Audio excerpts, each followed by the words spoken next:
Hi, I'm Teresa Valentine, and this is the Gut Feeling Podcast, or Magefølelsen in Norwegian.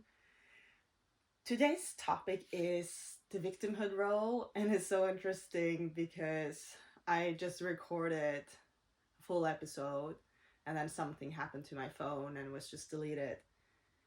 And that's just such a good example of the inner sabotager that comes in play, where I recorded everything and then suddenly it's deleted. And what do I do then? What happens inside of ourselves when that happens? Do we just give up? Or do we just okay, maybe that's a good thing, and just redoing it with this strength. And I can feel it. I think it goes a bit into this kind of waste of time and these kind of things. But yeah, but just really redoing it. And that's, the victimhood role is so much about ourselves saying I cannot, or everything is ruined, it's not for me, it's not possible, it was my fault, it's everyone else's fault, someone else needs to fix me. It's possible for them, but it's not possible for me. It's not in my cards. The universe is going against me. I'm too fat. I'm too ugly. I don't attract people. Nobody wants me. Nobody wants to have sex with me. Everyone else are idiots, or there's no place for me. I don't belong. Nobody wants to be my friend. I can't play this sport. It's all of these reasons we tell ourselves that it's not for us, even though we really want to. Or when we don't take accountability for our own lives. Yeah.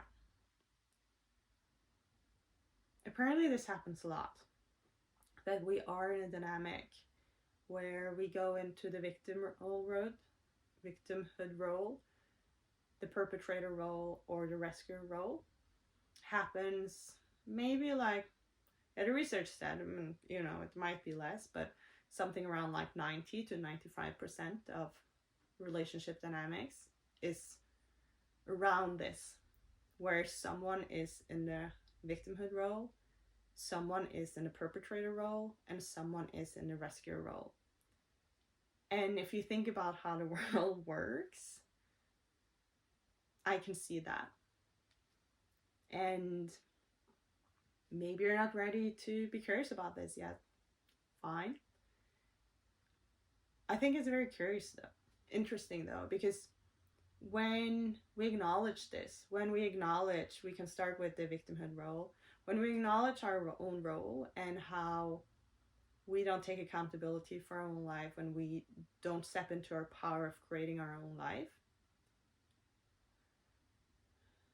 and realize that we can do something about it, in any situation in life when there's a perpetrator and we feel stuck in the victimhood role and we're waiting for someone to rescue us or something. When we feel stuck, when we know that there's a way out of that just by changing our own mindset, by switching our words inside of our heads from I cannot to I can, and realizing that we allow people to perpetrate us and we allow people to rescue us. And by allowing both these things, we are stuck in the victimhood role. But when we change and we step out of this and we go into creator role and we're like, I can change my life, I can create my life, I can get a girlfriend, I can get a boyfriend, I can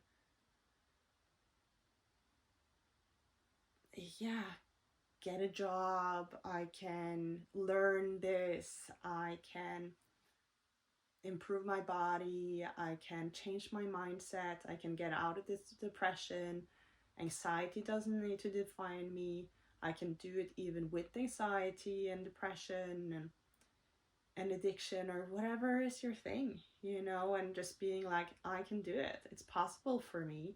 it's possible for other people and it's possible for me.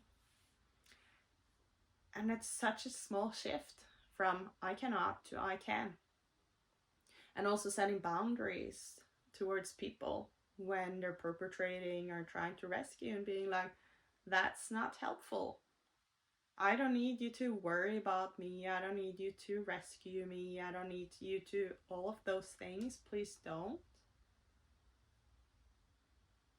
But I could need someone to talk to and help me see my own power, to believe in me, believe in my ability to get out of this.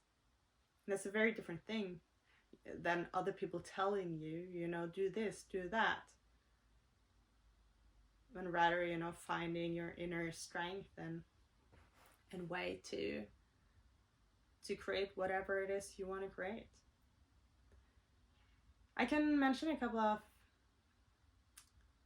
examples of how this shows up. In women and girls, it typically shows up in the friendship dynamics, where women and girls have a tendency to sympathize with each other.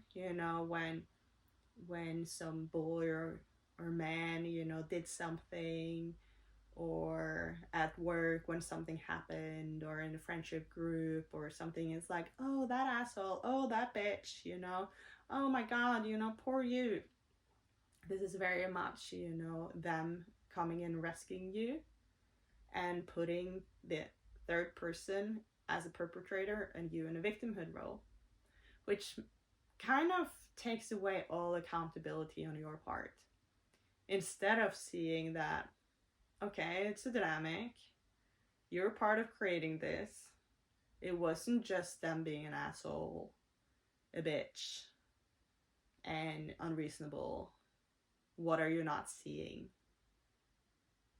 So instead, you can create, and you can ask your friends, like, so this happened and I feel hurt, I'm a bit scared, it was uncomfortable, can you help me see how I contributed to this situation and created it, because I don't want it to happen again.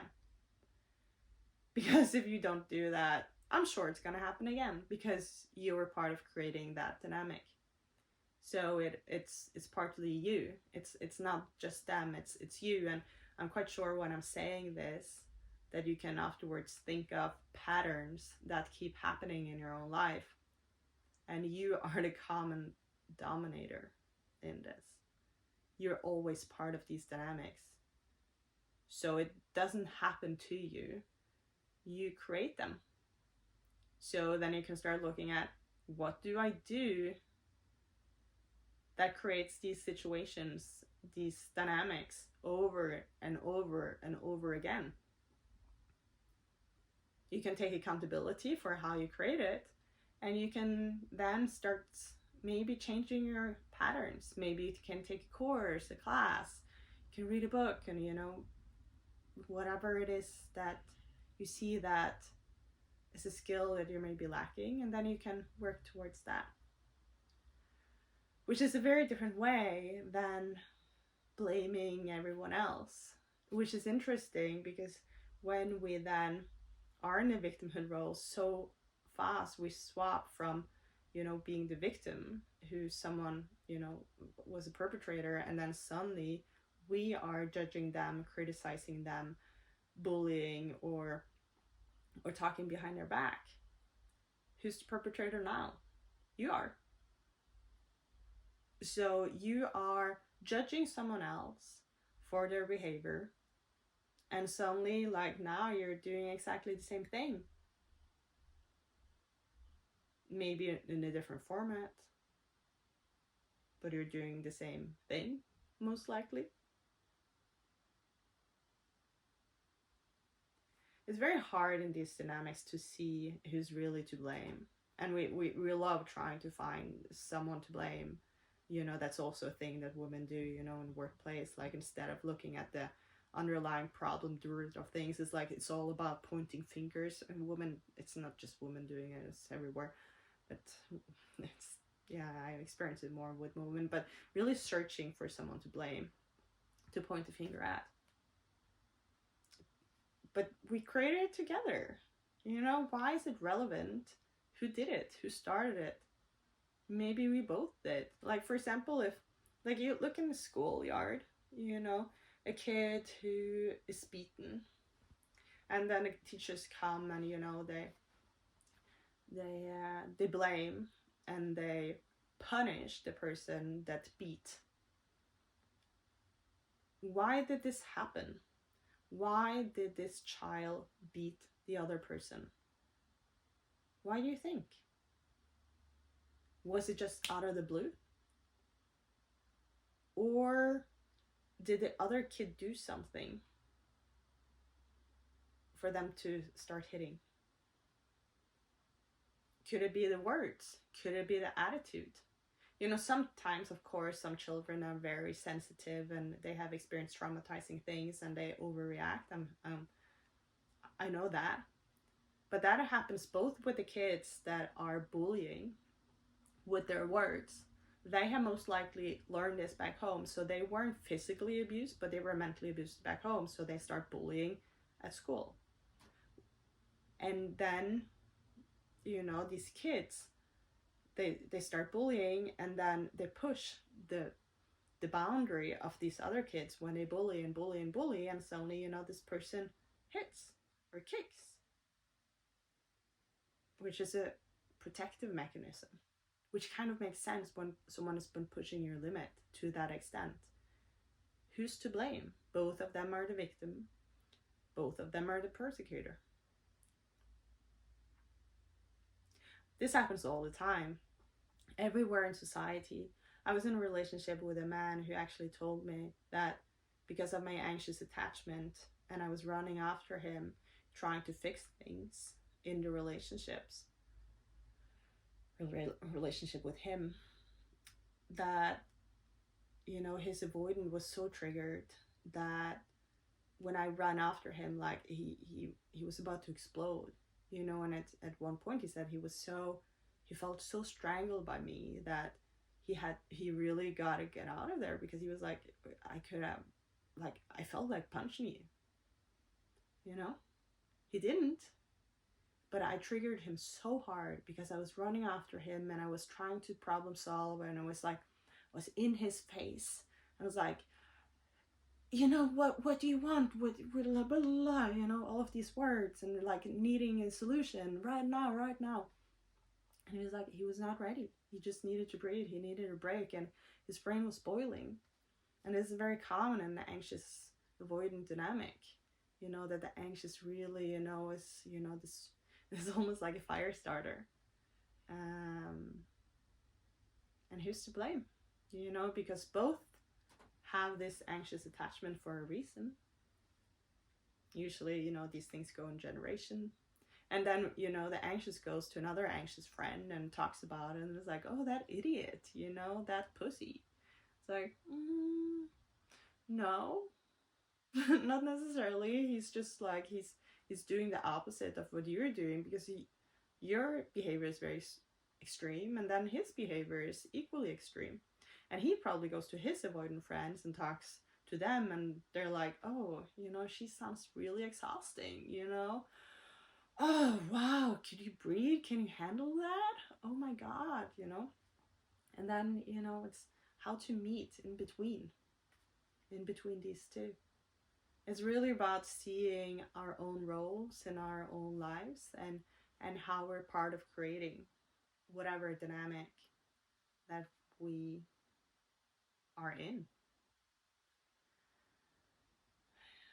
Yeah, it's the same, with, so I took the example of the women, and then you have an example of men, and it can be, at least nowadays, a lot of men are kind of falling a bit behind. And you even have men who's like, oh, they are involuntarily, they never had sex, and they're blaming women for this. It's very much a victimhood role, instead of seeing that, okay, I'm not attractive right now. Why are you not attractive? Are you seeking the wrong people? Where's your confidence? Are you actually attracted to people within your level? Are you attracted to people you put on a pedestal and the only thing you need is the kind of their approval that you're good enough? Do you even know them? Are you able to talk with women? Do you have interests? How does your life look like? How is your confidence level? Who are you as a person? In what way do you attract women? Do you know how to touch a woman? Do you know how to talk to a woman? If you don't, there are classes. There are ways to get these skills. There's ways to build your confidence. But you gotta prioritize it. You can't sit at home waiting around, being socially awkward, thinking that women will just fall into your lap. That's not what works. What works is for you to take accountability of who are you and how attractive are you right now? How much do you love yourself? How attractive do you find yourself? If you find yourself super attractive, okay, great for you. If you don't, if you think there's a bit of a reason why you can't get women, then start digging. It might just be that you're actually not, approaching women, that you're not talking to them. Maybe you're super attractive and you could get a lot of women. I don't know. You know. And it bugs me, that we are so stuck in these dynamics. It gives me like a stomachache to think that men, would want to have sex with a woman from the victimhood role of like, no woman wants to have sex with me, so I'm gonna push it on her. I want to expect women to want to have sex with me, even though I haven't made myself very attractive, even though I don't really like myself. I'm in this victimhood role, and from there I want to have sex. That's so not attractive.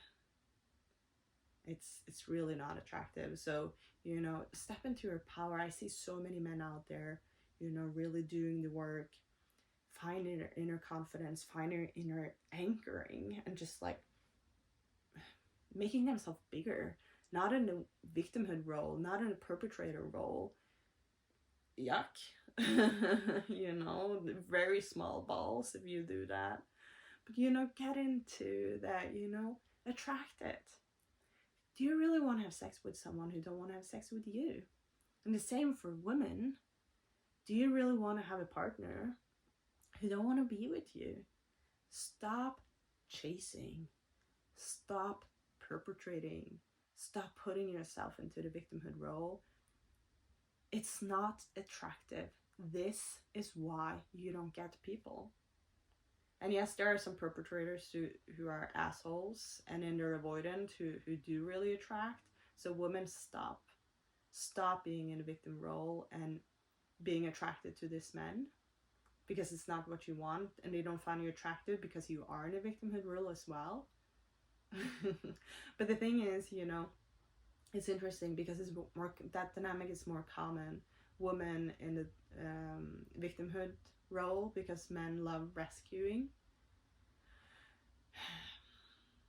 and being, strong and big. But the thing is, eventually the women will not, they will feel yucky. It's not a good dynamic. So if you're a man or a woman, don't do it. And I think, even though there are some women who are in, there's a lot of women who are also in a rescuer role, but they will lose interest, They don't, yeah. Part of it, they're addicted. If you're in a rescuer role, you're addicted to the victim being in the victimhood role, but then eventually you also move into the perpetrator role, and you're just like so yucked out by the hopelessness, and you cannot, and just fucking get your shit together, Yeah. Yeah, so for everyone's parts, but mostly yourself, you really don't want to be in these roles, because it's like, if you're in a rescue role, it's eating up all of your capacity, and instead of, creating your own life, you're trying to create someone else's life. But you're not really, you're trying to rescue them, and you're kind of saying something's wrong. Because that's the difference. I'm not saying something's wrong with you. I'm just saying that you are not confident enough. You don't believe enough in yourself. So you don't have to fix yourself. You just have to believe in yourself. And that's so different. You gotta find your inner strength. So you need tools, you need skills, and you need to change your mindset to start doing the things you want to do, to stand in your power and stand up for yourself, and stop whining and stop blaming others and stop rescuing others, but just really stand in your core and believe in others as well.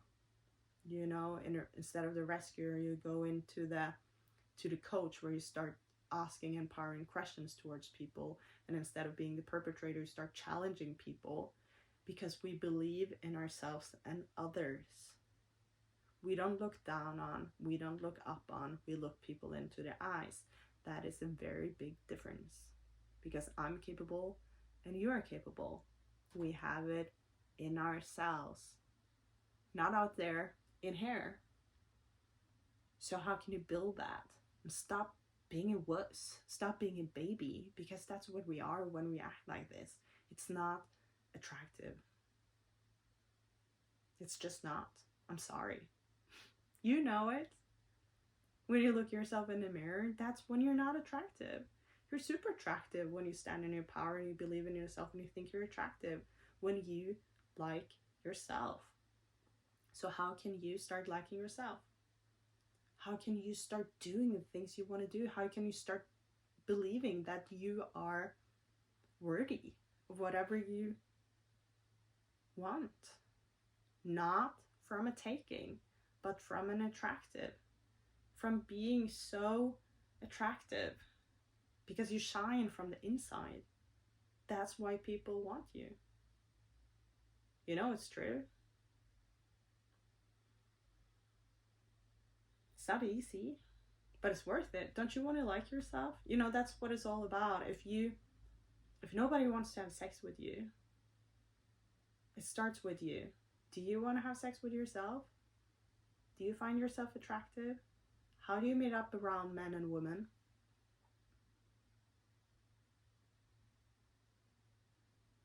Whenever you start liking yourself, how you look naked, how you look like in the mirror, when you stand in your own power, you're going to attract the people that you're meant to be with. Not the people that want to come and rescue you, who want to bully you, or needs you. That's also yucky, when you're in a rescue role and you attract someone because you see that they need you. Then you're kind of using them. You like looking down at someone because that makes you feel better.